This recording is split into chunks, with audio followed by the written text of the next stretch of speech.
helping make your life easier. Moms Every Day.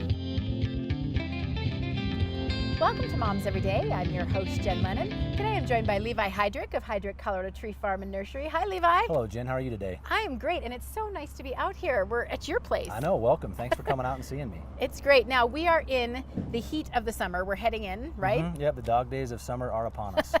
So I know heading around the 4th of July here, weather can be so variable in Colorado. We can have sun, Yep.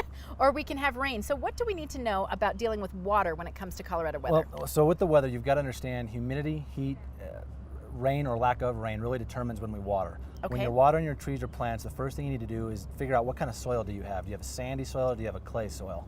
Sandy soils are going to dry out a lot faster and percolate the water versus clay. Now, depending on how much rain you've had in your area, if the water tables are saturated, stuff might not need watered. So the best advice we can give you is to actually physically check those plants before you water. So you pick up the dirt? You do. You got to get your hands dirty. So Okay. go out. If it's a little shrub, you're going to go outside to the edge of the root ball, right outside that where that pot was planted. Dig down, and if the soil's moist, then you can let it go. If the soil's dry, it'll need watered. Also remember that if they're new plants, like a new potted shrub or a perennial or an annual, is going to need watered a lot more frequently than something that's been in your yard for a long amount of time. I know as of now, I've hardly watered any of my stuff that's been established in my yard at all.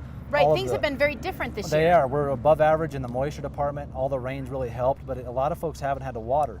The thing we're seeing is new plants are different. They've got a brand new root system, an unestablished root system, Okay. so they really need to still be checked. And you might have one plant in your yard that stays wet because of the way the water drains or the runoff, and then 3 or 4 feet over, it's a plant that needs a little bit extra water just because it's in sandier soil, it's higher up, or for whatever reason, that spot just stays a little bit drier. And that's what I was going to ask. There can be variance within your own yard, right? I know in the nursery, we see that a lot in our rows of trees. We'll have to drag a hose and water a tree, and the one right next to it's fine. Or in my own yard, I've got plants that just stay wetter, and I've actually taken them off my drip system. I do a lot of hand watering. That way I'm actually checking, and that way you're giving the plants what they need versus a timer that just set to water everything at once. And then with the excessive rain we had, particularly at the beginning of the spring, things that you watered last year, it may be different this year, right? Oh yeah, definitely. And stuff's going to be a lot bigger and fuller because of more lush, because of all the rain we had early, all the moisture we had. If Okay. that continues, it'll stay that way. Again, the biggest thing we tell people is you have to check. Don't just assume something's too dry or too wet. If the leaves are starting to wilt, like if it's sitting in water, go check it, because the symptoms of too much water are identical to not enough water. Right, and you actually can have too much water in Colorado. You definitely. I know that doesn't seem right. It doesn't but seem right. This year maybe it's different,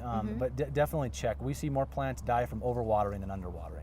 And is there a way that we should look to water our yards too and our trees? Are those soaker hose helpful? Soaker hoses are great. You can just use a hose in and let it drip very slowly. Like on a new tree, a new bald and burlap tree, we would tell people to let it drip on the root ball very slowly for 2 or 3 hours. Okay. And then don't do it again until it dries out. The water should run slow enough to where it soaks down. It's not running off. You don't want to waste the water. You want it to soak down into the root zone. Makes sense. Okay, and if people have questions about how to handle the watering, they can swing by, they can call you? Call us, stop by, email us. Phone number's 598-8733. Our summer hours are Monday through Friday, 8 to 6, Saturday, 9 to 5, Sunday, noon to 5. Our website's great. You can email us from that, and that's coloradotreefarmnursery.com. Okay, and these beautiful flowers I see around me, it's still not too late this season, Oh, right? now is a great time to plant. With all the moisture we had early, the cooler temperatures, it's just a great time to still get things in the ground. Okay, we hope people will swing by, and Me too. Thanks for all the great tips. We appreciate it. It's You so betcha. nice to be here. I know. Thanks, Thanks Levi. again.